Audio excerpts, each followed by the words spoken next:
Bueno, mi querida y estimada y hermosa princesa, espero que todo marche bien, que la paz de Dios sea contigo. Te cuento que me había olvidado por completo de esta vuelta tuya, me había olvidado. Pero bueno, más vale tarde que nunca.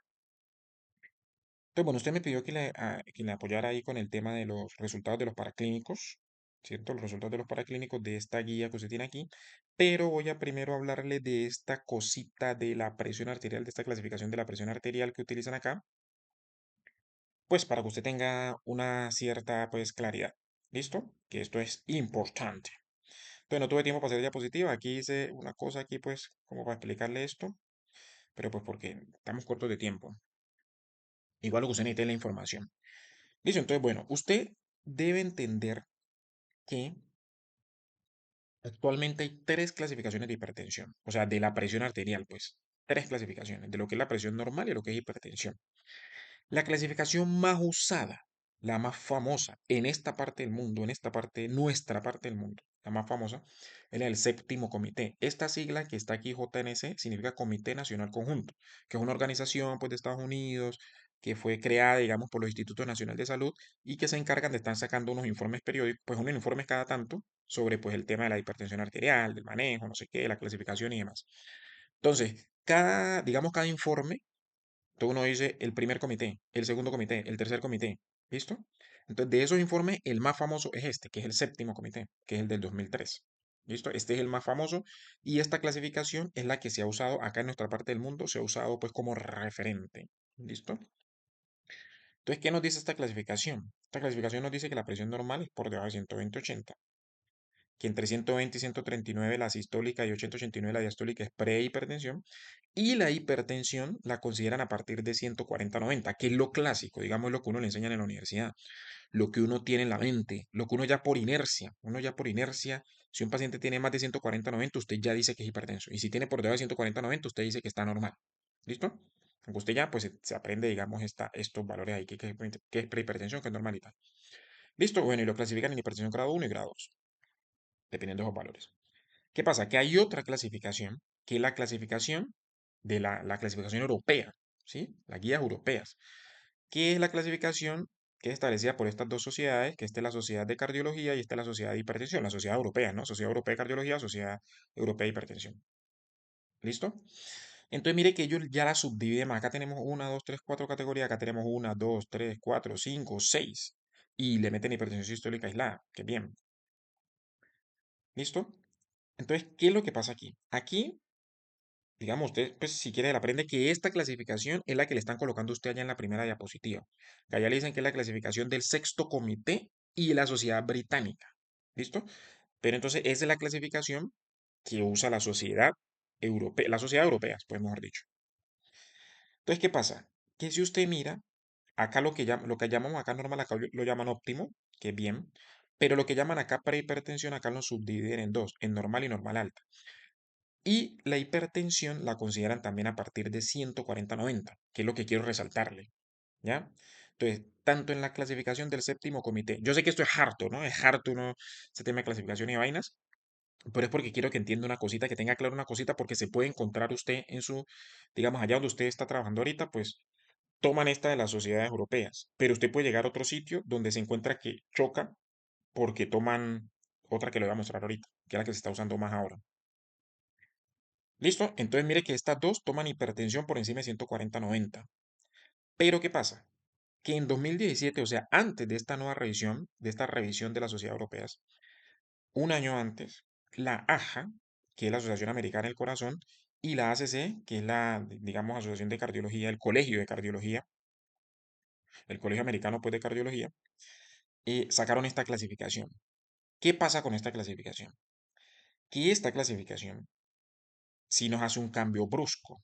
¿Y el cambio brusco cuál es? Que ya consideran hipertensión no por encima de 140 como estas dos, por 140/90, sino que la consideran por encima de 130/80. Y esto ya es un cambio brusco, ¿sí?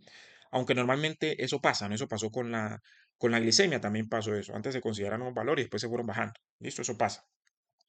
Pero pues es un cambio brusco cuando ocurre. Listo, y eso generó mucho revuelo, todavía genera mucho revuelo, todavía hay gente pues que no le gusta esta clasificación, que no la acepta, pero poco a poco esta clasificación es la que más se está usando. ¿Listo? Entonces, para que la tenga en cuenta. Entonces, cuando le hablen, cuando usted a una persona le hable que, que hipertensión por encima de 130, 80, usted sabe que está utilizando la clasificación de la AJA. Pero cuando le hablen de hipertensión por encima de 140, pues usted sabe que está utilizando la del séptimo comité o la europea. ¿Sí? Básicamente era eso lo que le quería pues recalcar aquí con esta vuelta. ¿Listo? Ahora sí, continuemos con lo que a usted le interesa, que son los paraclínicos.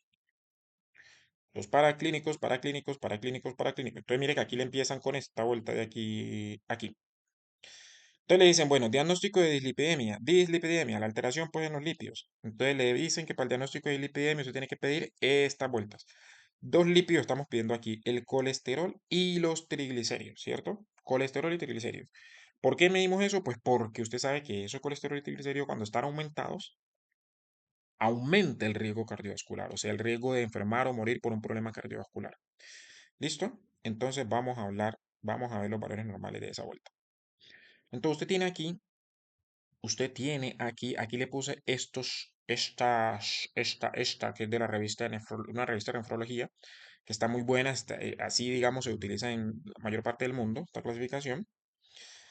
Y pues voy a explicarle aquí unas cositas. Digamos, usted lo que tiene que hacer es usted va a coger en un cuadernito o en una tablita o en una hojita, usted va a sacar los valores importantes y va a estar repasándolos.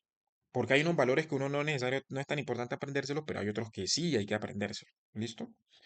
¿Y usted cómo se lo aprende? Pues repasando, repasando y repitiendo. Cuando usted esté en el baño, cuando usted vaya en el carro, cuando usted esté caminando, usted va repasando esos valores hasta que llegue el momento que eso se le fije en el alma y nunca más se le olvida. ¿Listo? Pero tiene que hacer el ejercicio inicialmente, el esfuerzo de repetirlo y repetirlo.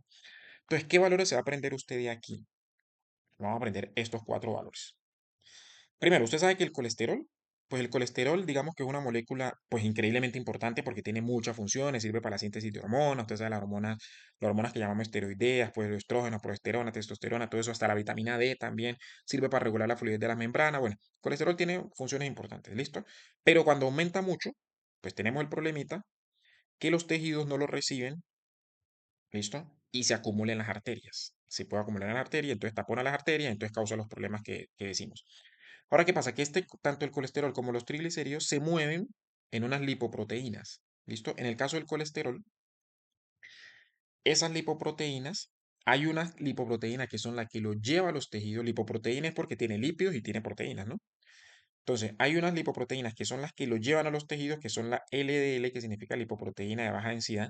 Esta es la que lo lleva a los tejidos, ¿listo? Y hay una proteína que es la que lo recoge de los tejidos, que es la HDL, que es lipoproteína de alta densidad. Entonces, a esta LDL es la que llaman el colesterol malo, aunque no es malo porque usted ve que le está cumpliendo su función, está llevando el colesterol a los tejidos. Y necesitamos eso, que el colesterol llegue a los tejidos. Pero ¿qué pasa? Que cuando hay un exceso, los tejidos no reciben más colesterol y lo que hace esa LDL es acumularse en las arterias. ¿Listo? Entonces, por eso este LDL lo llaman el colesterol malo y este HDL lo llaman el colesterol bueno. Entonces, ya teniendo usted esa lógica, usted dice, bueno, si este colesterol es el que llaman el malo porque es el que se acumula en las arterias, y este colesterol es el que llaman el bueno porque es el que recoge el exceso de colesterol en las arterias, entonces usted ya sabe que este colesterol, que es malo entre comillas, ¿no? Le digo malo pues porque así le dice la gente, pero usted sabe que es entre comillas porque realmente está cumpliendo una función. Entonces, este colesterol que dice malo, pues usted espera encontrarlo bajito, y este colesterol que le dicen bueno, pues usted espera encontrarlo alto. ¿Listo? Esa es la vuelta, básicamente. Entonces, ¿qué valores se va a aprender usted aquí? Se va a aprender el colesterol total, que debe estar menor de 200 miligramos por decilitro. El colesterol HDL, que aquí hacemos la diferencia entre hombres y mujeres. En mujeres debe estar mayor de 50 y en hombres debe estar mayor de 40. Eso también se lo aprende. Y el colesterol LDL, de aquí de estos parámetros, mire que esto depende de si el riesgo cardiovascular es alto, moderado y bajo, pero usted se va a aprender solamente uno, que es este, el valor de 100. O sea, en su mente, usted va a quedar con este valor de 100. ¿Listo? Que es el que usted va a utilizar pues para hacer su análisis. Entonces, el LDL debe estar menor de 100. Entonces, colesterol total menor de 200, el LDL menor de 100, o usted puede hacer una mnemotecnia que es la mitad, o sea, la mitad del colesterol total, y el HDL en mujeres mayor de 50 y en hombres mayor de 40. ¿Listo? Ya, eso es lo que usted se aprende. Breveja vuelta. Al principio parece difícil, pero cuando usted repite y repite y repite, ya usted va a ver que eso es breveja vuelta. Listo. Y en el tema de los triglicéridos, pues usted se va a aprender que deben estar menor de 150. Acuerde que estas unidades son miligramos por decilitro. ¿Listo? Eso es lo primero. Mire, acá, no, acá se miden también otras cosas, pero pues a usted en este momento no le interesa todavía. ¿Ya? Eso es lo primero que usted se va a aprender. Ahora, después de eso nos hablan del diagnóstico de prediabetes o de diabetes mellitus. Entonces, para hablar del diagnóstico de diabetes y de prediabetes, esto pues hubiera sido bueno habérselo puesto en una diapositiva y tal, pero es que, como le digo, no tengo tiempo. Entonces, por eso se lo explico así directamente de los artículos. Entonces, para eso vamos a basarnos en las guías de la ADA. La ADA, acuerde que es la Asociación Americana de Diabetes, y esta es, en cuanto a diabetes, usted se basa en lo que dice la ADA. ¿Listo? Ellos cada año pues hacen una revisión de estas guías. Esta es la revisión del año, de este año, pues del 2024. Y aquí tenemos varias cosas que usted debe, varias cosas importantes. Vamos a empezar con esta. ¿Listo? Aquí también usted va a hacer su tablita. ¿Usted qué hace? Aquí usted hace su tablita de la siguiente forma. Usted hace una tablita con 4 columnas. Entonces la primera columna coloca categoría o criterio y va a colocar los criterios que le voy a decir. Al lado coloca normal en otra columna. En la otra columna coloca prediabetes y en la otra columna coloca diabetes. ¿Listo? Eso es lo que usted va a hacer y se aprende esa tablita. Entonces mire lo que pasa. En donde usted ponga, en la columna que ponga categoría o criterio, los criterios que usted va a tener en cuenta cuáles son. Primero esto que es la hemoglobina A1C, que es la que llaman hemoglobina glucosilada o hemoglobina glicada, que el nombre, digamos, adecuado, técnico, pues el más exacto sería hemoglobina glicada realmente. Pero también pues es conocida como hemoglobina A1C. Acuérdate que usted tiene en el cuerpo, digamos, dentro del eritrocito, usted tiene la hemoglobina, que es la proteína que transporta el oxígeno, y tenemos varios tipos de hemoglobina. Entonces está la hemoglobina A, la hemoglobina A2, la hemoglobina F, pero la más abundante es la hemoglobina A. ¿Qué pasa? Que a esa hemoglobina se le puede pegar carbohidratos. ¿Listo? Entonces a la hemoglobina cuando se le pega carbohidratos, usted la llama, a la hemoglobina A, cuando se le pega carbohidratos, usted la llama A1. Y cuando el carbohidrato que se le pega es la glucosa, pues usted lo llama A1C. ¿Listo? Entonces por eso medimos la A1C. Porque cuando hablamos de diabetes estamos hablando de que usted tiene alta la glucosa en la sangre. ¿Listo? Bueno, eso es como para que entienda, pues digamos, de dónde sale esto de hemoglobina A1C. Y glicada, pues es porque se le está pegando, está haciendo un proceso de glicación, es decir, que se le une la glucosa. Bueno, ahí me tocaría explicarle otras cosas, pero bueno, no importa. Ya usted sepa que le digan hemoglobina glucosilada, hemoglobina glicada o hemoglobina A1C, es la misma, le están hablando de la misma, ¿listo? Entonces, este valor, mire que aquí nos colocan este criterio de primero, porque más o menos creo que fue desde el 2010 que ya se empezó a considerar la hemoglobina, esta hemoglobina A1C para hacer diagnóstico de diabetes, más o menos desde el año 2010, y ahorita se toma como la primera opción.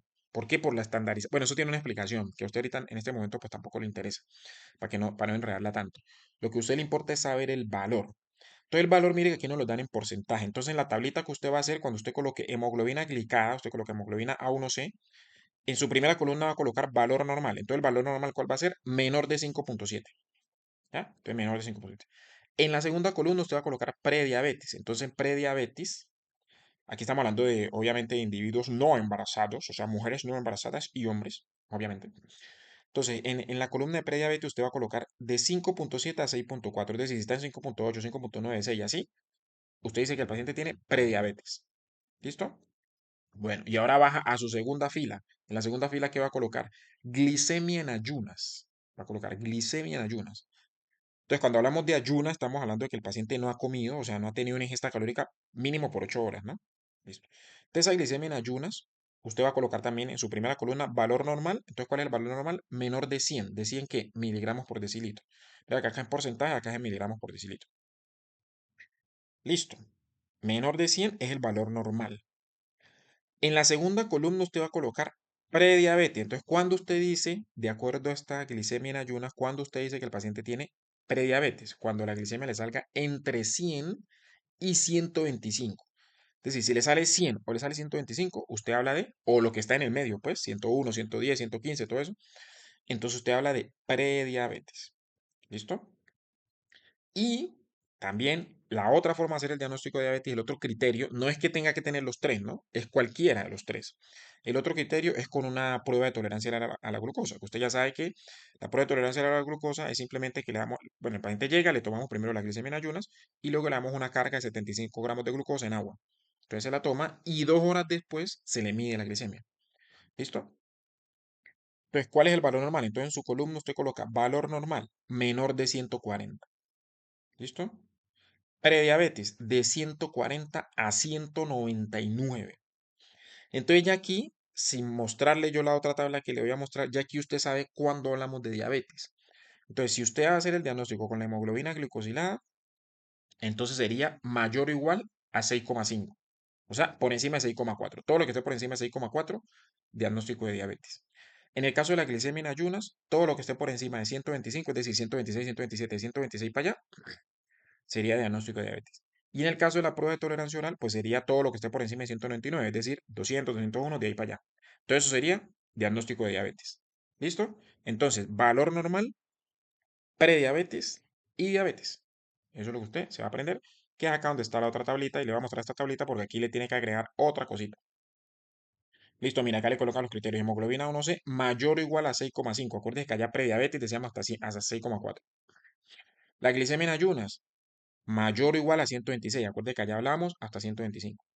Y en la prueba de tolerancia a la glucosa, la prueba de tolerancia a la glucosa mayor o igual a 200. Acuérdense que allá hablamos hasta 199. Pero acá nos colocan otro criterio.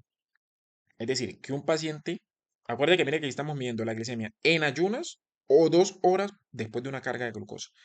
Pero si usted tiene un paciente con síntomas de hiperglicemia, acuérdese que los síntomas clásicos de hiperglicemia pues son la polidipsia, la polifagia y la poliuria. O sea, mucha sed, mucha hambre o mucha orinadera. Si usted tiene un paciente con esos síntomas, usted le puede hacer la glicemia ya. O sea, el paciente le llegó y usted se la puede hacer ya. No tiene que esperar que al otro día que esté en ayunas o hacerle la curva de tolerancia oral, la prueba de tolerancia oral a la glucosa. No, usted le puede hacer la glicemia ya. Y si esa glicemia así, hecha al azar, en el momento que llegó el paciente, en un paciente con síntomas, sale por encima de 200, o sea, mayor o igual a 200, entonces usted también puede hacer diagnóstico de diabetes. ¿Listo? Entonces, eso es lo que usted va a tener en cuenta. Bueno, espero me haya entendido. Si no me entiende, pues digamos, me pregunta, usted sabe cómo es la vuelta. Entonces sería aquí esto para el diagnóstico de prediabetes o de diabetes. Hemoglobina glicosilada, glucemia, glucosa pre y post carga de glucosa. ¿Listo? Sería básicamente eso que estamos hablando. Por acá nos van a hablar de otros paraclínicos.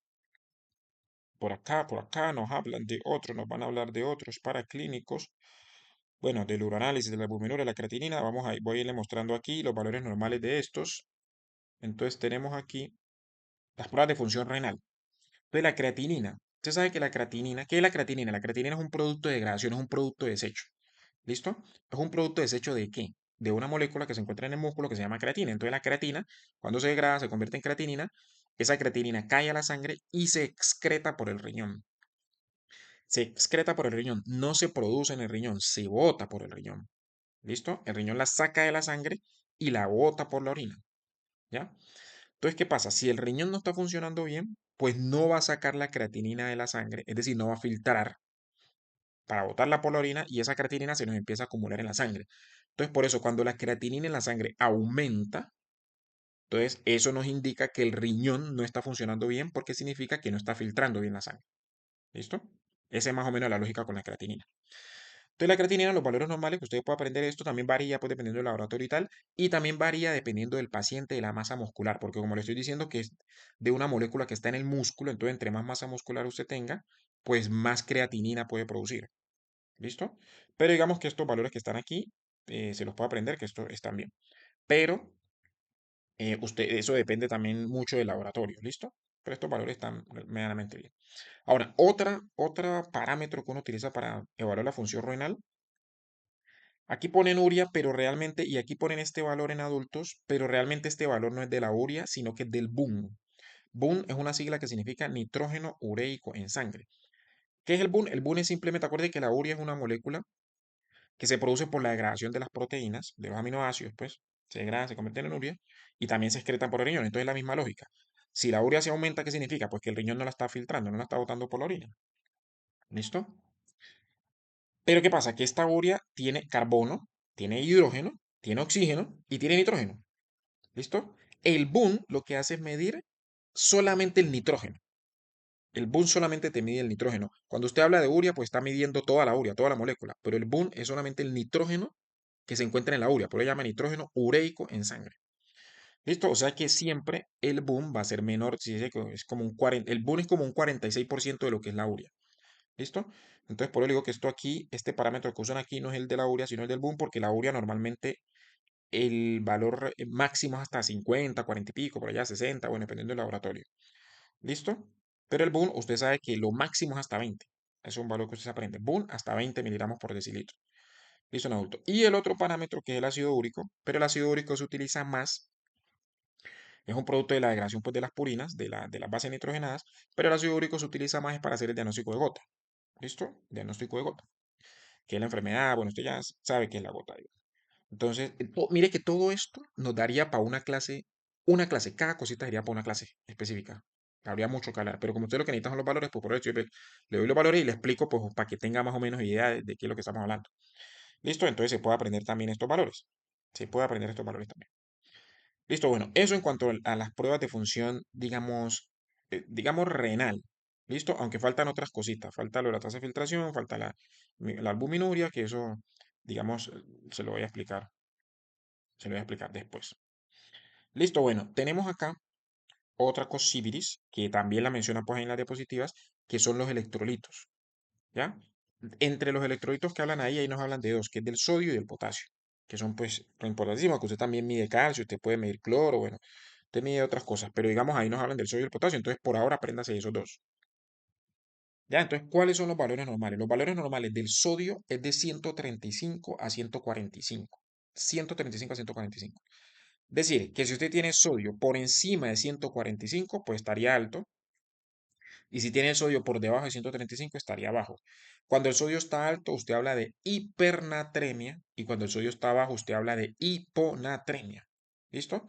Pero entonces la hiponatremia, que empecé con hiponatremia, se subdivide. La subdividimos en qué? En hiponatremia leve, en hiponatremia moderada, en hiponatremia severa o grave, pues, dependiendo del valor. Entonces, usted, si quiere, se aprende esto. Si no, por ahora, pues simplemente que sepa, porque yo sé que son muchos valores, eso no lo va a aprender, pues digamos, sino que usted lo va aprendiendo es con la repetición, y cada vez que usted ve un paciente, cada vez que usted ve un paciente, revísele los exámenes y mire, este tiene sodio en tanto, o sea que tiene hiponatremia, este tiene sodio en tanto. Entonces ya cuando usted se aprenda esto primero, entonces ahora sí se aprende los otros detalles, por ejemplo, esta clasificación de hiponatremia en leve, moderada y severa. Pero por ahora, apréndase 135 a 145. ¿Listo? De todas maneras, anótelos ahí para que los tenga ahí y después hace el ejercicio pues, de aprenderse. Y acá le tengo la clasificación de la hipernatremia, o sea, cuando el sodio está por encima de 145. Entonces también se clasifica en leve, moderada y severa. La misma operación. Por ahorita aprendas de 135 a 145 y después hace el ejercicio de aprenderse esto. ¿Ya? Pero mire que también se clasifica en aguda o crónica. Acá también se clasifica en aguda o crónica dependiendo del tiempo que se demore pues, en instaurarse la vuelta. ¿Ya? Si es menos de 48 horas, pues hablamos de aguda. Si es más de 48 horas, decimos que es crónica. ¿Listo? Y otro parámetro que nos hablan ahí importante son las pruebas de función, las pruebas tiroideas. ¿Ya? ¿Cuánto tiempo llevamos? Pues llevamos 23 minutos. Las pruebas de función tiroidea, que aquí le voy a explicar una cosita. En estas pruebas de función tiroidea, más que aprenderse los valores, porque los valores varían dependiendo de las unidades, eso se puede enredar dependiendo de las unidades, dependiendo del laboratorio, usted simplemente cuando usted le llega un reporte, un examen, usted mire el valor que aparece, el valor normal que aparece ahí en el reporte del laboratorio en cuestión. Usted mira el valor normal ahí, y entonces mira si está alto o está bajo.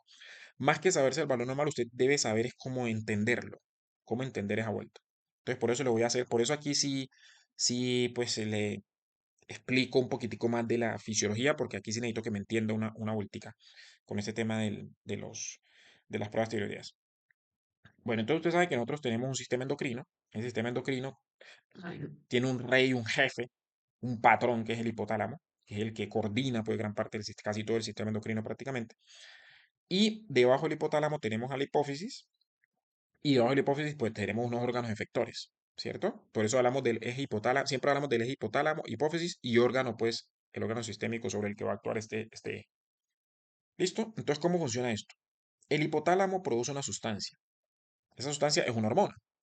En este caso, en el caso pues del tema de la tiroides, la hormona se llama TRH. ¿Listo? Voy a tratar de explicarle lo más resumido posible, para que no se enrede tanto.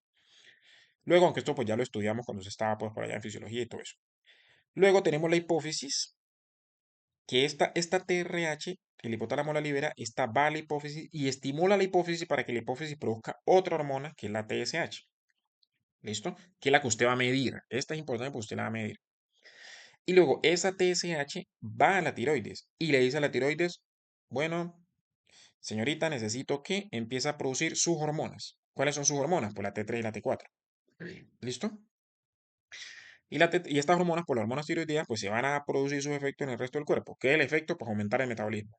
En forma genérica, pues digamos aumentar el metabolismo, que eso, digamos, esto haría para otra clase, pero ahorita como a usted le interesa es solamente el tema de los paraclínicos, entonces le voy a decir lo concreto para los paraclínicos. Listo, bueno.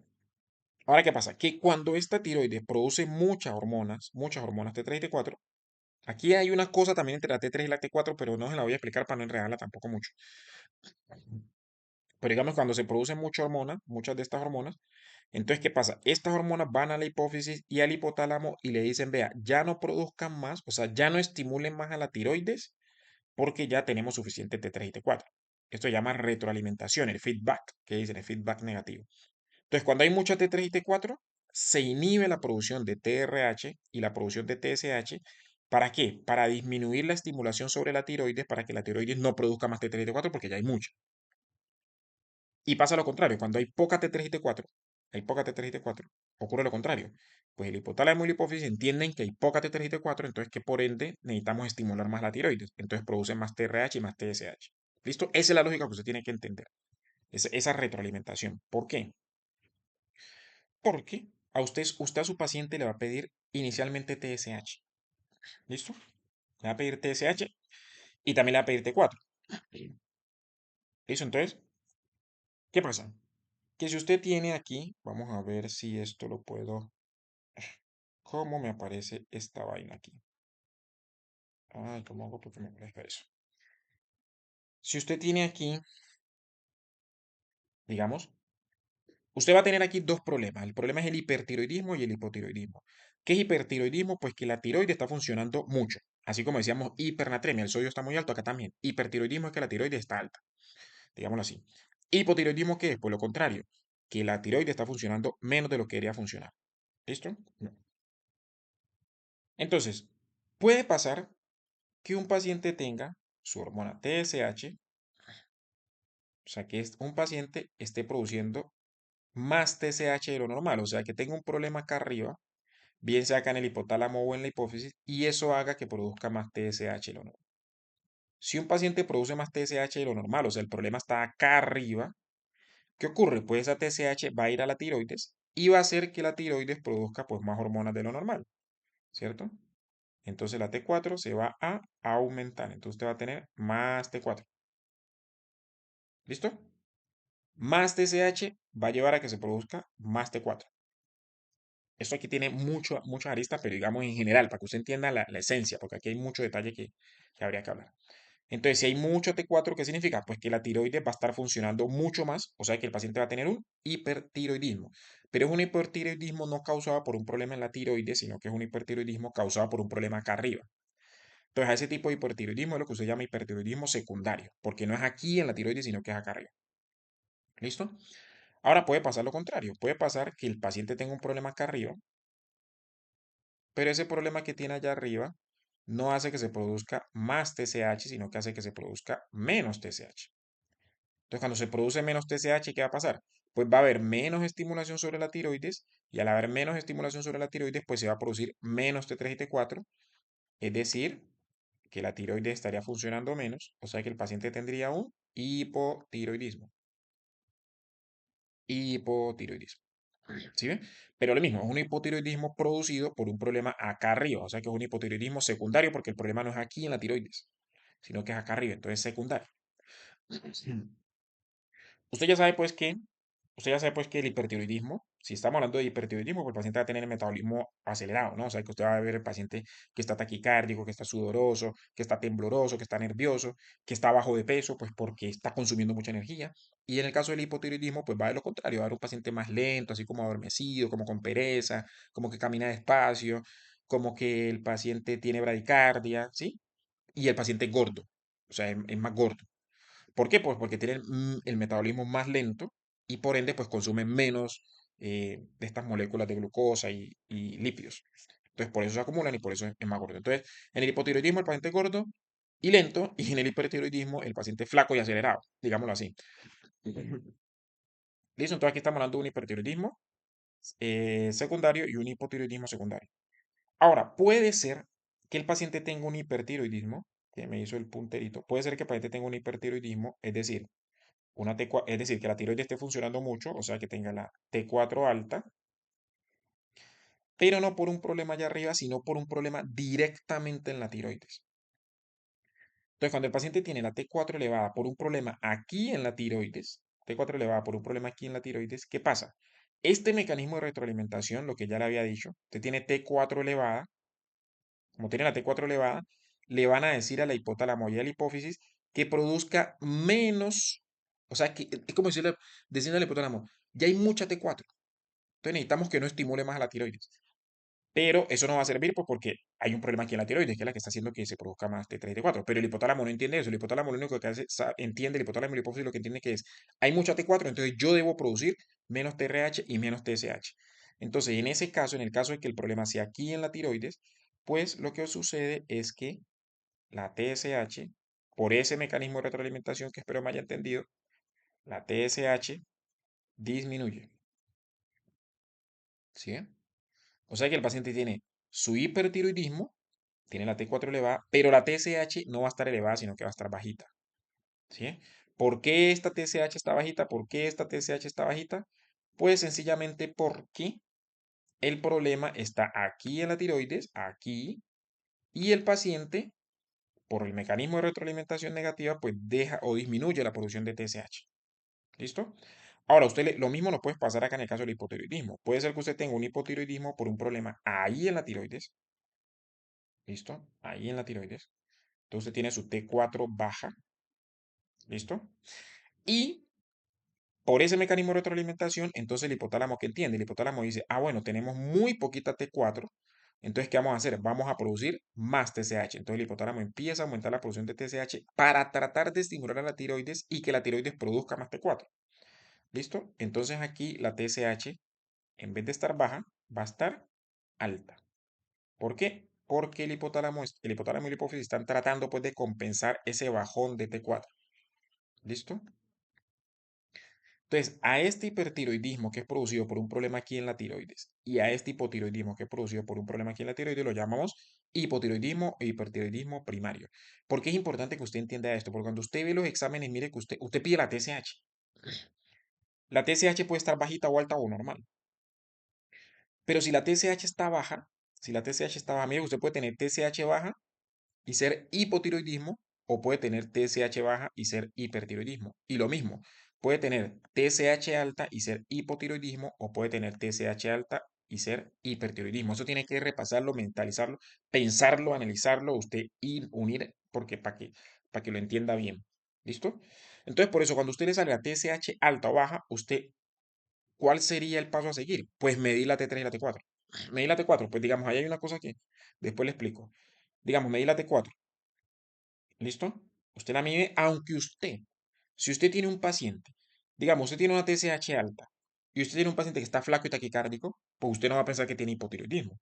Usted piensa que tiene un hipertiroidismo, pero usted ya sabe que es un hipertiroidismo secundario, o sea, producido por una alteración en la hipófisis y en el hipotálamo.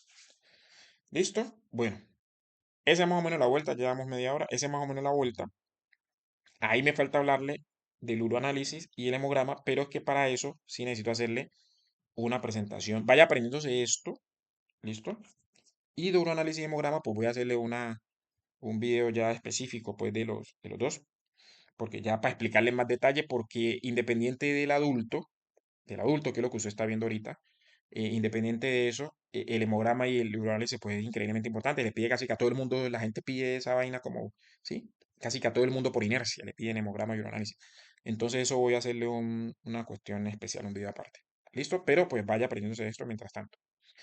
Eso sería la vuelta. Eso sería la vuelta. Y ahí cualquier cosa, pues me va preguntando.